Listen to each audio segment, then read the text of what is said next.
അറിയപ്പെടുന്നു. നീതി നീതി ആയോഗ് എന്ന പേരിൽ അറിയപ്പെടുന്നു. ഇത് മറക്കരുത്. ഒറ്റ കാര്യങ്ങൾ വെച്ചാൽ ഇന്ത്യൻ സാമ്പത്തിക ആസൂത്രണം നടത്തിയിരുന്നത് ദേശ് വന്നാൽ നിങ്ങൾ എന്ത് ചെയ്യണം? ആസൂത്രണ കമ്മീഷനായിരുന്നു. എന്നാൽ ആസൂത്രണ കമ്മീഷനിന്റെ മറ്റൊരു പേര് ചോദിച്ചാൽ നിങ്ങൾ ഏത് കൊടുക്കണം? നീതി ആയോഗ് കൊടുക്കണം. അതൊക്കെ ആയോ?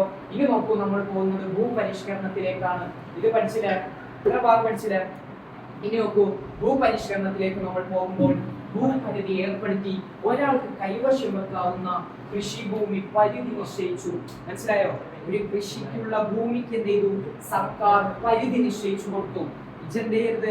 ഓവറാക്കി വരരുത്. ഇച്ചൊരു കൃഷി നടത്തി, ഓക്കെ, ഇച്ച് കൃഷി നടത്തിയപ്പോ എന്ത് ചെയ്തു? ഓവറായിരുന്നു. അപ്പൊ അങ്ങനെ പണ്ടൊക്കെ അങ്ങനെ ആയിരുന്നല്ലോ. സ്വാഭാവികമായിട്ട് നാട്ടുരാജാക്കന്മാരും ഒരുപാട് ഭൂമി അങ്ങ് അടിച്ചു കയറി ഉണ്ടാക്കണം, പിടിച്ചു. അപ്പൊ അതിനെന്ത് ചെയ്തു? ആ സമയത്ത് കൃഷിഭൂമിക്ക് പരിധി നിശ്ചയിച്ചു. മനസ്സിലായോ? ഈ പദ്ധതികളിൽ നമ്മൾ നോക്കുമ്പോ എന്ത് ചെയ്തു? കൃഷി നടത്തണമെങ്കിൽ അതിനെന്ത് ചെയ്തു? ഒരു ലിമിറ്റ് വെച്ചു, പരിധി വെച്ചു. മനസ്സിലായോ? ഓക്കെ ആണോ? പരിധി വെച്ചു. നോക്കൂ, ജമീന്ദാരി സമ്പ്രദായം നിർത്തലാക്കി. അതുപോലെ തന്നെ കൃഷിയിൽ താല്പര്യമില്ലാതിരുന്ന ജന്മിമാരുടെ ഭൂമിയെല്ലാം കർഷകർക്ക് ലഭ്യമാക്കി. ആ സമയത്ത് ഒരുപാട് ജന്മിമാരുണ്ടായിരുന്നു.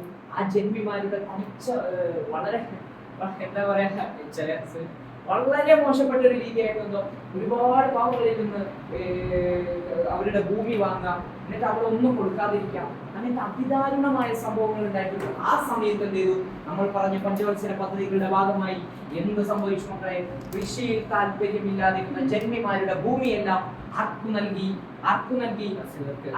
ജന്മിമാരോട് പറഞ്ഞു, എടാ ഇവിടെ വളരാതെ അവിടെ അന്നേരം നിങ്ങളെ ഈ ഇത് നടക്കൂല. ചിലവരുണ്ടല്ലോ സ്ഥലം കയ്യേറി, എന്റെ സ്ഥലമാണ്, ഗ്രൗണ്ടിലേക്ക് നമ്മൾ കളിക്കാൻ വെച്ചിട്ടുണ്ടല്ലോ. വലിയ വീമ്പത്തരം പറയണം. കടപ്പുറത്തൊക്കെ ഉണ്ടാവുന്നത്, കടപ്പുറത്തിരിക്കുമ്പോ അന്ന് ഇരിക്കുന്ന സ്ഥലമാണെന്ന് പറഞ്ഞു. അത് ഗവൺമെന്റിന്റെ സ്ഥലമല്ലേ? അപ്പൊ അന്നും എന്ത് ചെയ്തു? ഇതിന് കുറെ ജന്മിമാര് ഭൂമിയെല്ലാം ഉണ്ടായിരുന്നു, പാവപ്പെട്ട കർഷകരെ. അതെല്ലാം അവർക്ക് എന്ത് ചെയ്തു? അവർക്ക് തന്നെ തിരിച്ചു കൊടുത്തു. മനസ്സിലായോ? കർഷകർക്ക് കൊടുത്തു. ഭൂപരിഷ്കരണം ഇനി വന്ന് നിങ്ങൾ മറക്കോ? ഇല്ല, ഉറപ്പല്ല.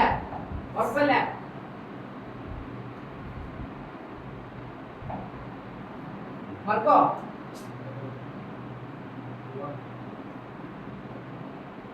ഓക്കെ അല്ലേ? അപ്പൊ ഇനി ഇതൊന്ന് ജസ്റ്റ് ഒന്ന് ഞാൻ പറയാം. ഭൂപരിഷ്കരണം എന്താണ്? അന്ന് എന്താണ് സംഭവിച്ചത്? ആ സമയത്ത് എന്തായിരുന്നു സംഭവിച്ചത്? ശ്രദ്ധിക്കും. എന്തായിരുന്നു അന്ന് സംഭവിച്ചത്?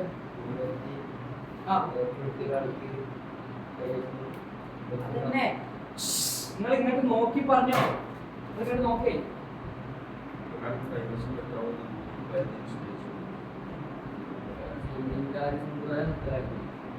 എന്നല്ലേ നിങ്ങള് ഭൂപരിഷ്കരണം എന്നൊരു സൈഡിങ് കൊടുത്താടിയിൽ എന്നിട്ട് എഴുതിക്കോ. പഠിക്കാറുണ്ട്.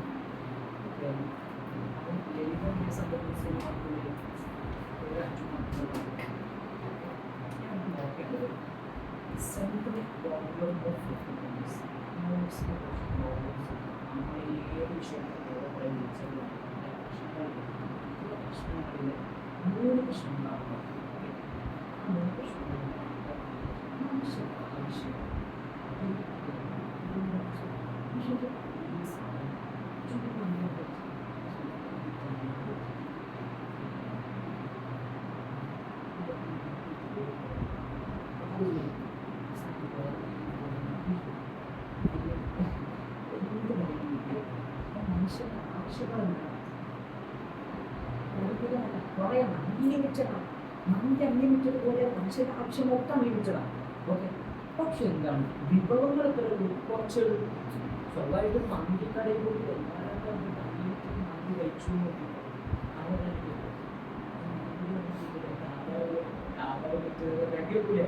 അപ്പൊ എന്താണ് വിഭവങ്ങൾ എത്രയുള്ളൂ? പരിമിതമാണ്. വിഭവങ്ങൾക്ക് മറ്റു പല ഉപയോഗങ്ങളുണ്ട്.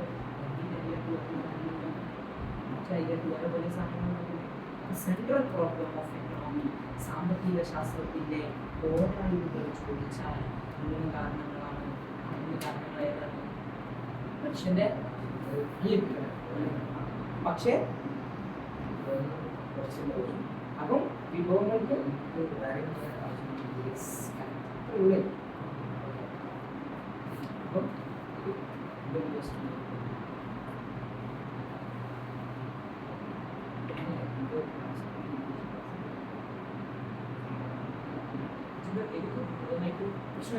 ക്ലിയർ അല്ല, ഇത്രയും പറഞ്ഞ ക്ലിയർ അല്ല, അതിലേക്ക് പറയാം.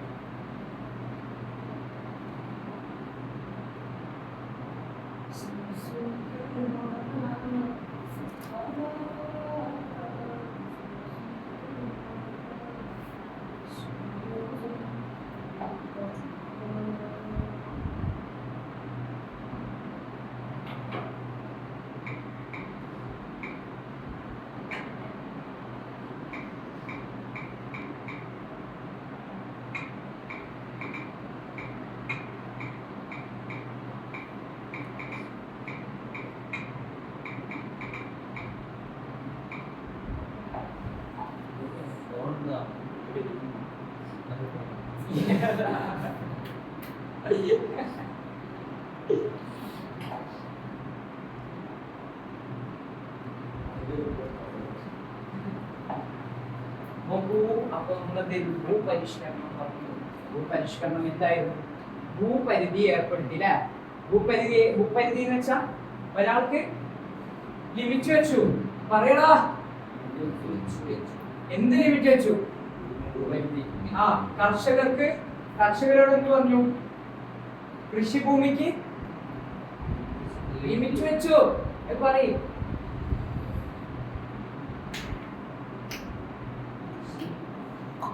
പിന്നെ എന്ത് സംഭവം? കൃഷിയിൽ താല്പര്യമില്ലാതിരുന്ന ജന്മി മുതലാളിമാർ പറയേ, ഇതല്ലേ? നോക്ക്, കൃഷിയിൽ താല്പര്യമില്ലാതിരുന്ന ആരെ? ആ ജന്മിമാരെന്ന് വെച്ചാൽ ആര്? മുതലാളിമാര്. മനസ്സിലായോ? ആ, അപ്പൊ കൃഷിയിൽ താല്പര്യമില്ലാതിരുന്ന ജന്മിമാരുടെ ഭൂമിയെല്ലാം ആർക്ക് ലഭ്യമാക്കി? നോക്കൂ, കാർഷിക ഭൂമിയുടെ വിസ്തൃതി വർദ്ധിപ്പിക്കാൻ, കാർഷികമായിട്ടുള്ള ഭൂമി ഉണ്ടാക്കാൻ ഒരു പ്ലാൻ ചെയ്തു. അതുപോലെ തന്നെ കുടിയാന് കൃഷിഭൂമിയിൽ സംരക്ഷണം നൽകുന്നതിന് നിയമം നിർമ്മാണം നടത്തി. കുടിയാന്മാരില്ലേ, അവിടെ ഉണ്ടാവുന്ന കുടിയാന്മാരില്ലേ, പാവപ്പെട്ടവർ ആ സമയത്തുണ്ടായവരാണ്. അവർക്ക് എന്ത് ചെയ്തു? കൃഷിഭൂമിയിൽ സംരക്ഷണം. ഇന്ന് കുടിയാന്മാരെന്ത് ചെയ്യും? മുതലാളിമാർ ചവിട്ടും കുത്തും. അതിന്റെ ഏറ്റവും വലിയ ഉദാഹരണമാണ് കലാപമണിയുടെ ഒരു സിനിമ. ശ്രദ്ധിച്ചാ ഏതാ സിനിമയില്? കുട്ടന്റെ ഒരു സിനിമ അല്ലേ? കുട്ടനല്ലേ? ആ സിനിമകൾ കണ്ടില്ല? അതില് ചവിട്ടന് കഞ്ഞിക്ക് വേണ്ടി വരുമ്പോ അതേ സിസ്റ്റമായിരുന്നു കുടിയാന്മാരും അനുഭവിച്ചിരുന്നത്. അതാണ് സംഭവം. മനസ്സിലായി? അപ്പൊ കുടിയാന്മാരോട് എന്ത് പറഞ്ഞു? ഇനി അവര് തല്ലരുത്. ഓക്കെ, അവർക്ക് കൃഷിഭൂമിയിൽ എന്ത് നൽകണം? സംരക്ഷണം നൽകണം. അല്ലെങ്കിൽ നിങ്ങളെ ചവിട് പൊട്ടിക്കുന്ന ആര് പറഞ്ഞു? ആ സമയത്ത് സർക്കാർ പറഞ്ഞു. ഓക്കെ ആയോ? ഓക്കെ ആയോ? അപ്പൊ ഇനി ഭൂപരിഷ്കരണം വയ്യാമെന്നാണ് നിങ്ങൾ മറക്കരുത്. ഓക്കെ, നിങ്ങൾ കബറി കിടന്നവരെ ആ സാധനം മറക്കാൻ പാടില്ല. അത്രയും പ്രധാനപ്പെട്ട സാധനം. ഓക്കെ ആണോ?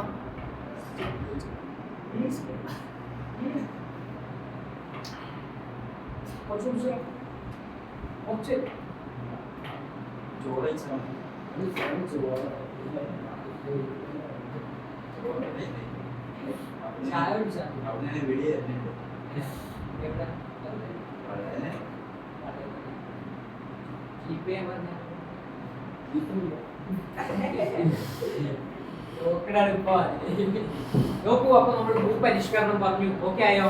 ഓക്കെ ആയോ? ഇനി നമ്മൾ പോകുന്നത് കൃഷിയും ഇനി അടുത്ത അടിയാണ് നമ്മൾ നോക്കാൻ പോകുന്നത്. അടി ഏതാണ്? കൃഷിയും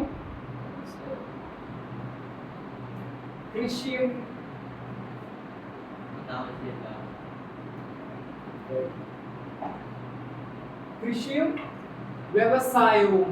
ഓക്കെ, അപ്പൊ ഇതൊരു ഫൈറ്റിലേക്ക് പോവാണ് കേട്ടോ. കൃഷിയെ കുറിച്ച് നമ്മൾ പഠിക്കുന്നു, അത് കഴിഞ്ഞിട്ട് ഏത് പഠിക്കുന്നു? വ്യവസായം. ഇപ്പോഴത്തെ വ്യവസായ മന്ത്രി ആരാ? മന്ത്രി ആരാ? മന്ത്രിസ്ഥാനം ഇതുവരെ പഠിച്ചു.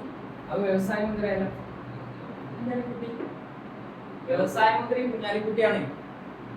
എന്ന് പറയുന്ന ഒരു മന്ത്രിസ്ഥാനം ഉണ്ടായിട്ടില്ല. ഇപ്പൊ അയാൾ കൂട്ടിയതാണ് അതിന്റെ മന്ത്രി. മനസ്സിലായോ? കറലി അയാൾ വ്യവസായം. ദുബായിന്റെ വ്യവസായ നിങ്ങളൊക്കെ ഇല്ലേ? എന്നിട്ട് പൈസ വേണ്ടേ? കേരളം മുന്നിൽ പോലെ ആ മുന്നിൽ പോവാതിരിക്കാൻ എന്ത് വേണം? വ്യവസായവുമായി ബന്ധപ്പെട്ട കണക്ഷൻ വേണ്ടേ? അപ്പൊ ഈ ഇതാണ് പറയുന്നത് കൃഷി നമ്മൾക്ക് പാവപ്പെട്ടവർ, വ്യവസായം എന്താ പണക്കാരത്, ആരത് പണക്കാരൻ്റെത്. അപ്പൊ ആരുതാണ് പണക്കാരൻ്റെതിലെ പണക്കാരൻ്റെതാണ് എന്ത് വ്യവസായം, എന്നാൽ കൃഷി ആരതാണ് പാവപ്പെട്ടവർ. അപ്പൊ നമുക്ക് ഇത് രണ്ടും കൂടി എന്ത് ചെയ്യാം നോക്കാം. നോക്കല്ലേ നിങ്ങൾ ഇൻട്രസ്റ്റോടെ ഇരുന്നോ. രണ്ടാം പഞ്ചവത്സര പദ്ധതിയിൽ കൃഷിക്കു പകരം വ്യവസായത്തിന് ഊന്നൽ നൽകി. രണ്ടാമത്തെ പഞ്ചവത്സര പദ്ധതി നേരത്തെ നമ്മൾ പറഞ്ഞില്ലേ ഒന്നാമത്തെ പദ്ധതി ആർക്കായിരുന്നു? കൃഷിക്കായിരുന്നു. രണ്ടാമത്തെ പദ്ധതിയോ വ്യവസായത്തിനായിരുന്നു. ആ പോയിന്റ് തന്നെയാണ് ഇവിടെ വേണ്ടത്. രണ്ടാമത്തെ പഞ്ചവത്സര പദ്ധതിയിൽ കൃഷിക്ക് പകരം എന്ത് വന്നു? വ്യവസായം വന്നു. വ്യവസായത്തിന് പങ്ക് വന്നു. നോക്കൂ, JC കുമാരപ്പ ഗ്രാമീണ വ്യവസായവൽക്കരണമാണ് നിർദ്ദേശിച്ചത്. JC കുമാരപ്പ എന്ന വ്യക്തി ആര്? ഈ JC വേണ്ട, കുമാരപ്പൻ, നമ്മളെ കുമാരപ്പൻ. കുമാരപ്പൻ എന്ത് പറഞ്ഞു? ഗ്രാമീണ വ്യവസായവൽക്കരണമാണ് നിർദ്ദേശിച്ചിരുന്നത്. ആ സമയത്ത് ഗ്രാമത്തിലുള്ള വൽക്കരണമാണ് ഉദ്ദേശിച്ചിരുന്നത്.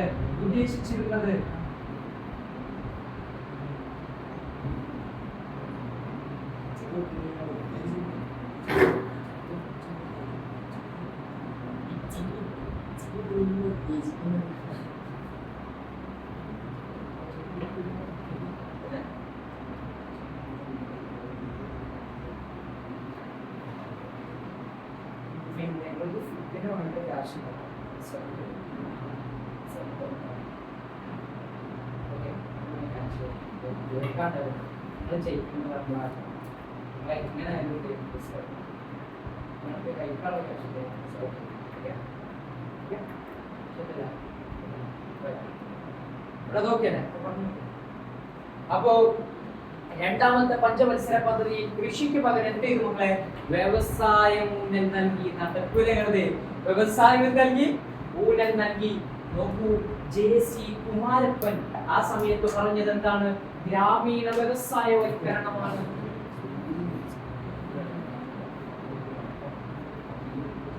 ഇപ്പോൾ JC കുമാരപ്പൻ എന്ത് ചെയ്തു? അദ്ദേഹം പറഞ്ഞു ഇവിടെ വലിയ മുതലാളിമാരുടെ വ്യവസായം ഇവിടെ വേണ്ട, ഇവിടെ പാവപ്പെട്ട ഗ്രാമത്തിലെ വ്യവസായം മതി. എല്ലാം നിങ്ങളെ ചവിട് വിളിക്കുന്ന കമ്മൽ ആര് പറഞ്ഞു? കുമാരപ്പൻ പറഞ്ഞു. കുമാരപ്പൻ ആരായി? ഇവിടെ മാസ് ഡയലോഗ് ഒക്കെ ഇറക്കിയിട്ട് അങ്ങോട്ട് മാസാക്കി മാറ്റി. ഓക്കെ, കുമാരപ്പൻ ഇപ്പൊ ആരാണ്? മാസ് ഡയലോഗറാണ്. ഓക്കെ ആണ്. കുമാരപ്പൻ എന്താണ് പറഞ്ഞത്? റോമാൻറ്റിഫിക്കേഷൻ വരുന്ന വാക്കാണ് പറഞ്ഞെന്തോ, നിങ്ങൾ പണക്കാർക്ക് വ്യവസായം നൽകേണ്ട, നിങ്ങൾ ഗ്രാമത്തിലുള്ള മനുഷ്യന്മാർക്ക് കൊടുത്താൽ മതി. ഓക്കെ ആണോ? ഗ്രാമത്തിലുള്ള മനുഷ്യന്മാർക്ക് കൊടുത്താൽ മതി. അപ്പൊ ആരെയാണ് ഇപ്പൊ അത് പറഞ്ഞാണ്? ആരെയാണ് അയാളുടെ പേര്? കുമാരപ്പനായിരുന്നു. കുമാരപ്പൻ റോമാൻറ്റിഫിക്കേഷൻ ആയി. ഇനി നോക്കൂ, ചരൺ സിംഗ് ഇന്ത്യൻ ആസൂത്രണത്തിൽ കൃഷിയായിരിക്കണം മുൻതൂക്കം എന്ന് നൽകിയത് എന്ന് ശക്തമായി അദ്ദേഹം വാദിച്ചു. ഈ ചരൺ സിംഗ് എന്ന് പറയുന്ന വ്യക്തി ഈ ചരൺ സിംഗ് എന്ന വ്യക്തി ആ സമയത്ത് പറഞ്ഞെന്തോ, ഇന്ത്യയിൽ ഈ ആസൂത്രണം പറഞ്ഞത് നേരത്തെ മനസ്സിലായില്ല അവരല്ലേ ഈ ആസൂത്രണ കമ്മീഷനിൽ ഇത് നൽകുന്നത്. ഓക്കെ ആണോ? അപ്പൊ ഈ ആസൂത്രണ കമ്മീഷൻ അതിലുള്ള ഈ ചരൺ സിംഗ് പറഞ്ഞെന്തോ, അവിടെ നിങ്ങൾ മുതലാളിമാർക്കും പറയണ്ട, മറ്റൊരു വ്യവസായം പറയണ്ട, നിങ്ങൾ എന്ത് ചെയ്താൽ മതി? നിങ്ങളെ കൃഷിക്ക് മുൻതൂക്കം നൽകിയാൽ മതി. അല്ലെങ്കിൽ നിങ്ങളെ ചവിട് പൊളിക്കുന്ന ആരോട് പറഞ്ഞു? JC കുമാരപ്പനല്ലേ ഇരിക്കുന്ന സഭയിൽ പോയിട്ട് വാദിച്ചു. നിങ്ങൾ തന്നിട്ടില്ല, ഞങ്ങൾ അങ്ങോട്ടാക്കും പറഞ്ഞ് ആര് പണങ്ങി? എന്താണ് പേര്? ചരൺ സിംഗ് എന്ത് ചെയ്തു? ചരൺ സിംഗ് പറഞ്ഞു, ശക്തമായി വാദിച്ചു. എന്നാൽ ചിലർ ഇന്ത്യൻ സമ്പദ് വ്യവസ്ഥയുടെ വികസനത്തിന് വ്യവസായവൽക്കരണമാണ് വേണ്ടതെന്ന് പറഞ്ഞു. അതിനിടയിലുള്ള ചിലവരെന്ത് പറഞ്ഞു? ഇത് നിങ്ങൾ രണ്ടും പറഞ്ഞില്ല. ഓക്കെ, ഞങ്ങളുടെ അഭിപ്രായം എന്താണ്? വ്യവസായം തന്നെ വരണം എന്നുള്ളതാണ് ഒരഭിപ്രായം. അത് ആൾക്കാരായിരിക്കും പറയാൻ സാധ്യതയുള്ളത്. ഓരെന്ത് പറഞ്ഞു? ഇന്ത്യയിൽ എന്ത് ചെയ്തു? സമ്പദ് വ്യവസ്ഥക്ക് വേണ്ടിയിട്ട് എന്ത് മതി എന്ന് പറഞ്ഞു? വ്യവസായവൽക്കരണം എന്ന് പറഞ്ഞു. ഉറക്ക് വരും, നിങ്ങൾക്ക് ഇൻട്രസ്റ്റോടെ ഇരിക്കും. അതിനാണ് ഫൈറ്റ് ഒക്കെ പറഞ്ഞ ഇൻട്രസ്റ്റ് ആവൂലേ? അപ്പൊ അത്രേ ഉള്ളൂ. അപ്പം വ്യവസായ ഉൽപാദനം ഗണ്യമായി വർദ്ധിക്കാത്തിടത്തോളം ഇന്ത്യക്ക് ദാരിദ്ര്യത്തിൽ നിന്ന് മോചനം നേടാൻ സാധിക്കില്ലെന്ന് പലരും ആ സമയത്ത് വാദിച്ചു. മനസ്സിലായോ? വ്യവസായം അപ്ഡേറ്റ് ആവാത്തിടത്തോളം കാലം ജനങ്ങൾ ഇവിടെ പട്ടിണിയാകും എന്നായിരുന്നു അവരുടെ വാദം. മനസ്സിലായോ? വ്യവസായം, കൃഷി കൊണ്ട് മാത്രം ഇവിടെ ജീവിക്കാൻ കഴിയില്ല. പൈസ വേണമെങ്കിൽ വ്യവസായം വേണം, ചെക്ക് വേണമെങ്കിൽ പൈസ, മനസ്സിലായോ? അത് വേണമെങ്കിൽ എന്ത് വേണം? വ്യവസായം കൂടി വേണമെന്ന് പറഞ്ഞു. നോക്കൂ, ഇങ്ങനെ ഒരു ക്വസ്റ്റ്യൻ മസ്റ്റായി വന്നാൽ കൃഷിയും വ്യവസായവും എന്ന് പറഞ്ഞാൽ നിങ്ങൾ ഇത്രയും പറഞ്ഞ് ഈ സാധനം നോട്ട് ചെയ്യണം. ഓക്കെ ഓക്കെ, ഉറപ്പാണോ? ഉറപ്പാണോ? ഇത് എല്ലാ ക്വസ്റ്റ്യൻസിലും നമുക്ക് നോക്കിയാൽ കാണാം. ഈ ക്വസ്റ്റ്യൻ എപ്പോഴും വരാറുണ്ട്. കൃഷിയും വ്യവസായം വന്നാൽ നിങ്ങൾക്ക് ഇത് രണ്ടും എഴുതി കഴിഞ്ഞാൽ നിങ്ങളുടെ മുന്നിലേക്ക് എത്തുന്ന മാർക്കാണ് ഇത്ര 4 മാർക്ക്. അപ്പൊ നോക്കൂ, അപ്പൊ അത് ഓക്കെ ആയോ? ഓക്കെ ആയോ? ഓക്കെ ആയോ? അതിന്റെ അവസാനത്തെ സാധനമാണ് വളരെ ഇമ്പോർട്ടന്റ് ആയിട്ടുള്ള കാര്യം. നിങ്ങൾക്ക് കള്ളി വരാറില്ലേ? പൊളിറ്റിക്സിൽ വരാറില്ലേ? അതിൽ മസ്റ്റായി വരുന്ന ഒരു സാധനമാണ് 1-ാം പഞ്ചവത്സര പദ്ധതി, 2-ാം പഞ്ചവത്സര പദ്ധതി. ഇതെന്ത് ചെയ്യണം? ഒരു കള്ളി വരക്കാം.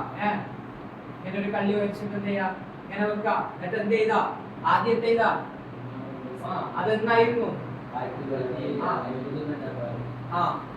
അത് ആരായിരുന്നു തയ്യാറാക്കിയത്? ഓർമ്മയില്ലേ? അതെന്തായിരുന്നു? കർഷകർക്ക് വേണ്ടിയല്ലായത്. ഓർമ്മയില്ലേ? പിന്നെ കുറച്ച് മെല്ലെ എന്ത് ചെയ്യണം? ഉഷാറായിട്ട് വരുന്ന ഇന്ത്യ എന്നുള്ളതായിരുന്നു ഇവരുടെ ലക്ഷ്യം. മനസ്സിലായോ? മെല്ലെ വന്നാൽ മതി. ഇന്ത്യ ഉഷാറായിട്ട് മെല്ലെ ആണെങ്കിലും വരാം. പിന്നെന്താണ്? കാർഷിക മേഖലകൾക്ക് എന്ത് ചെയ്തു? ഊന്നൽ നൽകി. ഭൂപരിഷ്കരണം പോലെയുള്ള നയങ്ങൾക്ക് മുൻഗണന നൽകി.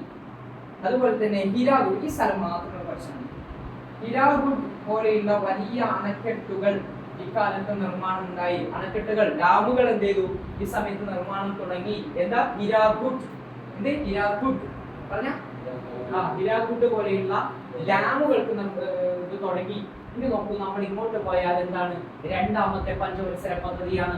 അത് തുടങ്ങിയത് എന്നാണ്? 1956-ലാണ്. PC മഹാലോനോബിസ് ആണ് പ്ലാൻ തയ്യാറാക്കിയത്. ആര്? മഹാലാനോബിസ്. ആര്? കിട്ടിയിട്ടില്ലെങ്കിലും PC ആണ് പ്ലാൻ തയ്യാറാക്കിയതെന്ന് എഴുതിയാൽ മതി. ആ ഇരിക്കുന്ന ആൾക്ക് തോന്നില്ല എങ്ങനെ പേര് കിട്ടാത്താണ്. അവിടെ ഇനീഷ്യലെങ്കിലും കിട്ടിയെന്ന നിലയിൽ കിട്ടിയൊരു മാർക്ക് നിങ്ങൾ പേടിക്കണ്ട. PC എന്ത് ചെയ്തു? പ്ലാൻ തയ്യാറാക്കി. ഏത് പ്ലാന്? അപ്പൊ ഇത് എന്ത് പ്ലാനായി അറിയപ്പെട്ടു? അപ്പൊ നേരത്തെ എന്ത് പ്ലാനായി അറിയപ്പെട്ടു? അപ്പൊ ഇവിടെ എന്തായിരുന്നു? മെല്ലെ മുന്നേറാന്നുള്ളതല്ലേ. ഇവരോ ത്വരിതഗതിയുള്ള വളർച്ച, പെട്ടെന്നുള്ള നല്ല അപ്ഡേറ്റ് ആയ വളർച്ച ആരാഗ്രഹിച്ചു? 2-ാം പഞ്ചവത്സര പദ്ധതിയിൽ അവരാഗ്രഹിച്ചു. എന്നാൽ 1-ാം പഞ്ചവത്സര പദ്ധതിയിൽ എന്ത് സംഭവിച്ചു? അതൊക്കെ ആഗ്രഹിച്ചു. നോക്കൂ, ഇവിടെ എന്താണ്? കാർഷിക മേഖലകൾക്ക് ഊന്നൽ നൽകി. എന്നാൽ ഇവിടെയോ ഖനനം എന്ന് പറഞ്ഞ എന്താണ്? ഈ ഖനനിലേക്ക് ഇതൊന്നും പേപ്പർ വലുതാക്കാൻ നമുക്ക് എന്ത് ചെയ്യാം? സ്വർണം, വെള്ളി, അഴിമതി എന്നൊക്കെ പറഞ്ഞ കുറെ സാധനങ്ങളുണ്ടല്ലോ. കുറേ കളിക്കണ കുറെ ഇതില്ലേ? അതുമായിട്ട് എന്ത് ചെയ്തു? ഊന്നൽ നൽകി. ഇവിടെ നോക്കൂ, ഹിരാകുഡ് പോലെയുള്ള വലിയ അണക്കെട്ടുകൾ എന്ത് ചെയ്തു? ഇവിടെ തുറന്നു അല്ലെ? ഇന്ന് ഇവിടെ എന്താ പറ്റൂ? വൈദ്യുതി, റെയിൽവേ, ഉരുക്ക് നിർമ്മാണം. ഉരുക്ക് മനസ്സിലായില്ലേ? സ്വർണ്ണ ഉരുക്ക. റെയിൽവേ മനസ്സിലായില്ലേ? തിരൂർ റെയിൽവേ സ്റ്റേഷൻ അല്ലേ? വൈദ്യുതി മനസ്സിലായില്ലേ? കറണ്ട്, റെയിൽവേ, ഉരുക്ക് നിർമ്മാണം തുടങ്ങിയ മേഖലകൾക്ക് വലിയ മുതൽ മുടക്ക് നടത്തി. വലിയ പൈസ ചെലവഴിച്ചു. ഇതൊക്കെ ആയോ? ഇനി ഇത് നിങ്ങൾ എങ്ങനെ പഠിക്കും അറിയോ? ഞാൻ ഇതിന്റെ ഫുൾ ഫോർമാറ്റ് ഈ സാധനം ഞാൻ കറക്റ്റ് വിട്ടുതരാം. ഇത് നിങ്ങൾ നോട്ട് ചെയ്താൽ നിങ്ങൾ സിമ്പിൾ ആയിട്ട് പഠിക്കാം. ഒരു ദിവസം എല്ലാ ദിവസവും രാവിലെ എണീച്ചിട്ട് നോക്കാം. അല്ലെ ഇനി ഒന്നുമില്ല, നിങ്ങൾ വാൾപേപ്പർ ആക്കിയിരുന്ന ഒരു മാസത്തിന് സിമ്പിൾ ആയിട്ട് പഠിക്കാൻ വേണ്ടി കഴിയും. കാര്യം പറഞ്ഞു നിങ്ങൾ ഇതാക്കി. ഇത് വളരെ ഇമ്പോർട്ടന്റ് ആയിട്ട് വരാൻ സാധ്യതയുള്ള ഒരു ക്വസ്റ്റ്യൻ ആണ്. അതുകൊണ്ടാണ് പറഞ്ഞത് ഞാൻ നോട്ട് ചെയ്യുക. കഴിഞ്ഞു നോക്കാം.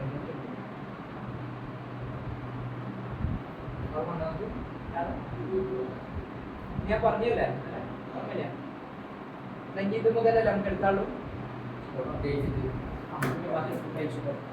ബുദ്ധിമുട്ടുണ്ടല്ലോ.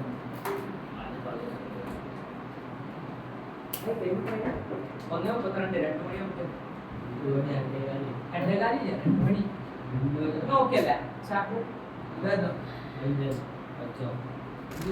നിങ്ങളിത് ഇപ്പൊ ക്ലാസ് ഭക്ഷണം ചോദിച്ചിട്ടുണ്ടോ?